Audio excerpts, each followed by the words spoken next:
Hey guys, alright? Welcome everyone. The story begins in a forested area near the town of Tanner, where a sawmill is in full operation. At the end of the workday, the foreman calls over the radio to the only group that hasn't gone home yet, but no one responds until a voice, covered by heavy static, seems to be asking for help. The foreman decides to check if everything is okay and finds the radio lying on the ground, with someone's arm right next to it.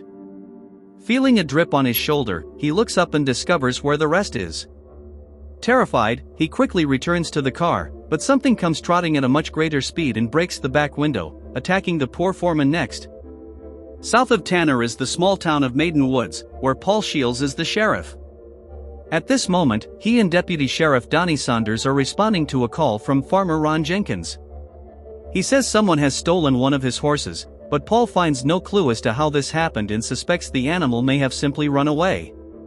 Ron counters that he's never seen a horse jump a fence that high without breaking something. He states that all his animals have identification, and the horse that went missing was number 88. With nothing much to do, Paul and Donnie regret the incident and close the case despite the farmers' protests. Young Claire shows up when the two are already leaving. Paul tells Donnie to be careful with admiration because the last guy who tried to date Ron's daughter ended up getting shot. After this, Paul goes to pick up his son Adam to spend the weekend with him. His wife, Susan, recently returned to her mother's house, and the atmosphere between the ex-couple is still filled with resentment. Arriving home, the boy is astonished by his father's lack of ability in the kitchen and asks when Susan will return.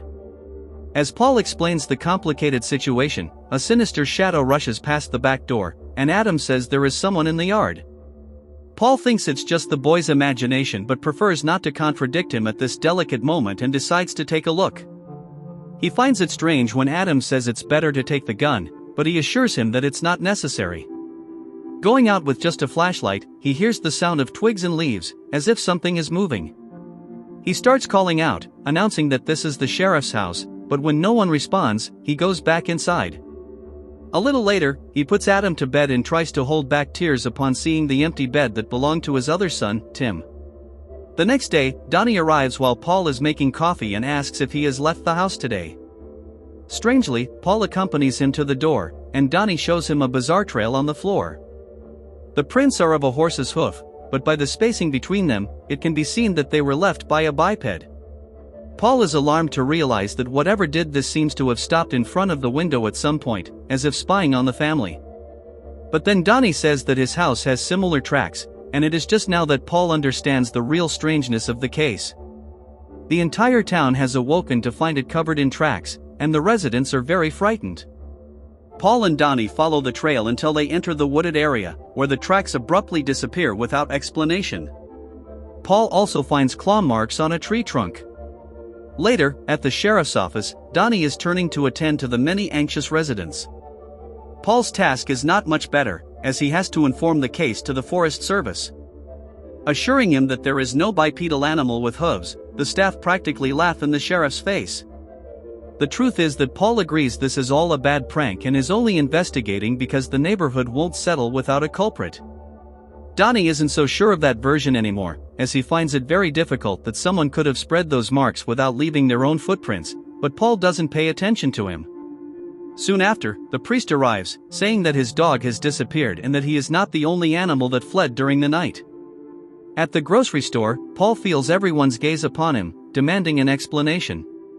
Claire is working at the register, and she says that her father has some crazy ideas.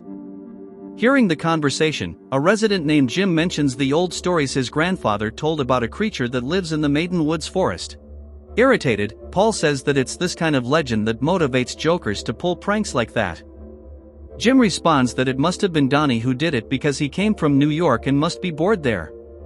Leaving the store, Paul encounters his friend Earl, who also has something strange to report. He says that almost all the animals in the forest seem to have gone away, and this usually happens when they detect some kind of threat. After that, Paul goes back to his mother-in-law's house to pick up Adam. Susan says that he is scared because the other kids are saying the tracks are from the devil. Once again, she tries to get Paul to open up to her, but he barely responds and doesn't want to talk. It is already night when he is getting home with Adam, and the boy screams, saying he saw something in the yard again. Paul is starting to get annoyed with this, but then he also sees something. The creature passes through the light very quickly, and Paul can't say what it is, but the sound of galloping hooves is unmistakable. He tells Adam to stay in the car and heads out with the flashlight. The thing is stopped in the middle of the trees and bolts away when the beam of light hits it. Paul begins to chase it through the woods but soon loses sight of it. Hearing a metallic sound from the top of a tree, he discovers an object stuck on a branch. It's a horse bridle marked with the number 88.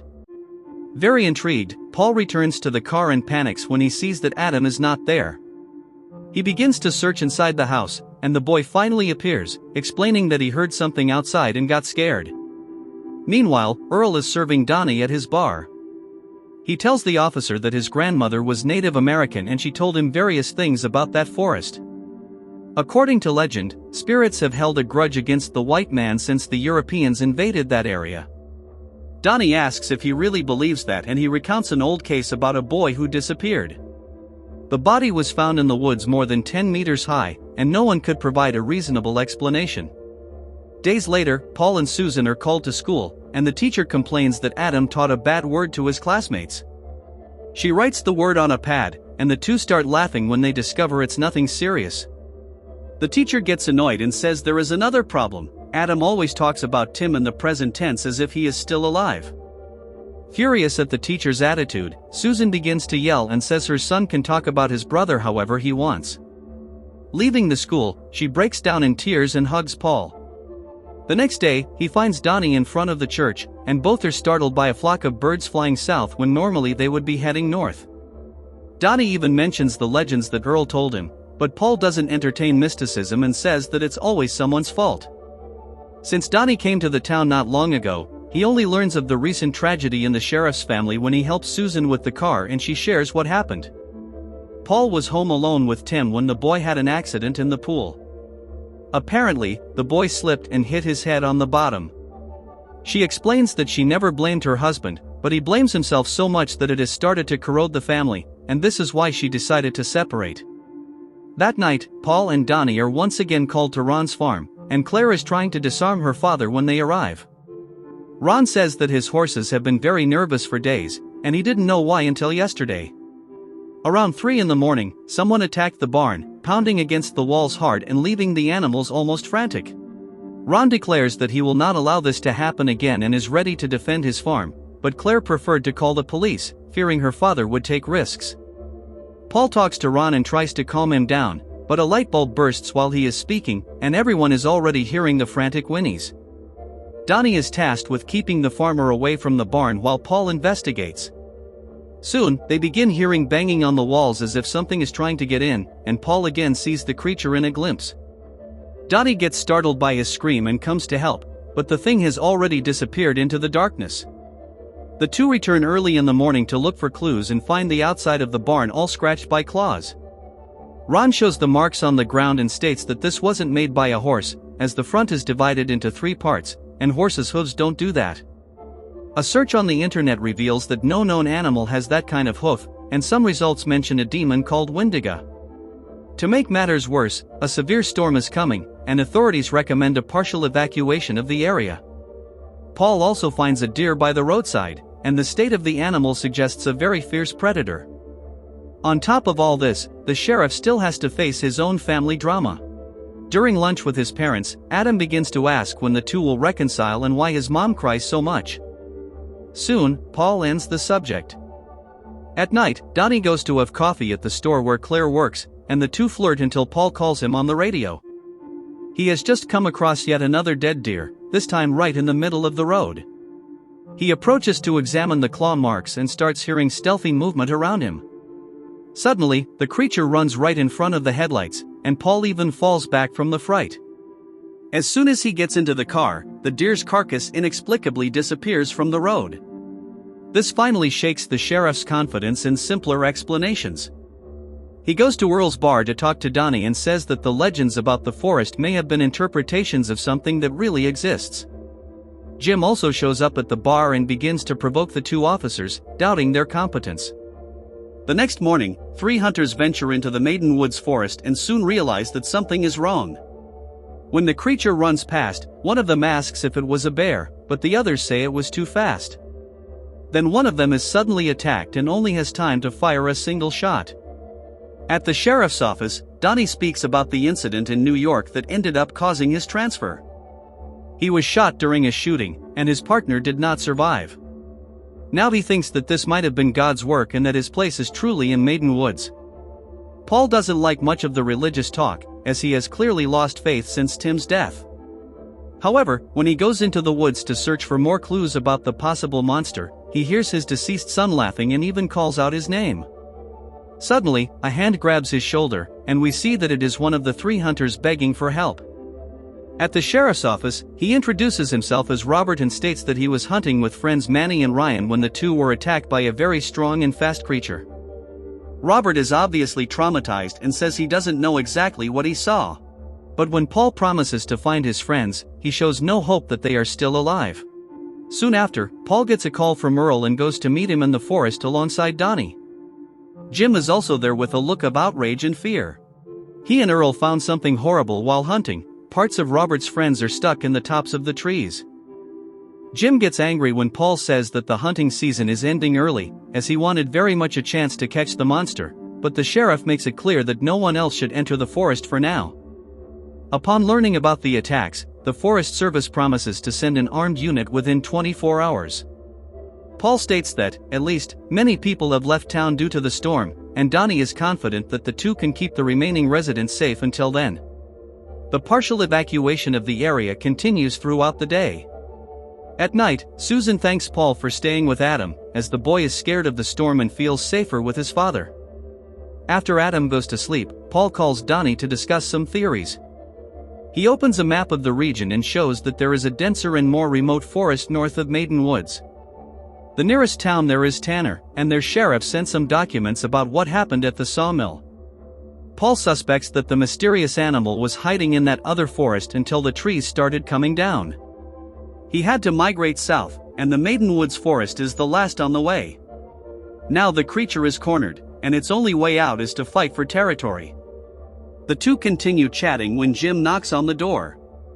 He says he set up a camera in the forest and wants to show them the video. After a few minutes of snow falling, something brushes against the camera and knocks it to the ground. In an enlarged image from the recording, Jim shows a silhouette of something that appears to be a person. He leaves the photos with Paul before leaving, and Donnie goes home too. A little later, we see the creature approaching the town. Unable to sleep, Paul continues studying the case until he hears a massive crash that wakes Adam immediately. Realizing that his house is being attacked, he runs upstairs and locks himself in the bathroom with his son. He tells the boy to hide and tries to talk to Donnie over the radio while listening to his living room being destroyed. Paul has to keep his voice low, so Donnie can't hear him well, but eventually, he gets the message and immediately turns on the sirens, turning around. At the same time, we see that the pair of hooves is beginning to climb the stairs. The monster stops right in front of the bathroom, and Paul signals for his son to contain his fear as the shadows of the paws appear under the door. However, Donnie is also arriving, and the animal seems startled by the sirens. Paul hears the sound of breaking glass and a quick step passing over the roof. He cautiously exits the bathroom and tells Adam to lock the door behind him. Donnie runs into the creature as soon as he exits his car and gets toppled, but quickly composes himself and starts shooting. The two decide to gather all the residents who remained in town inside the church. Paul explains the situation to them and tells the whole truth. He admits that the threat is very serious but assures them that the Forest Service is on the way. They just need to hold on for one more night, and everything will be okay. Claire asks how they know the monster won't enter there too. Paul replies that the church is the only option as it is the sturdiest and easiest building to defend. In this way, everyone huddles together as best as they can and hopes the morning will come soon. Susan shows Paul the drawings of Adam so he can see how much the boy trusts that his father will defeat the monster. Seeing Tim in the last drawing, Paul finally weeps and confesses that he does not feel capable of protecting anyone since he couldn't even save his son. Susan repeats that none of this was his fault and says she regrets leaving the house. She reminds him that those people are there because they trust the sheriff and all need him very much at that moment. The banging begins right after she says this, first on the sides of the church and then coming from above. Seeing the look of fear on everyone he knows, Paul almost freezes.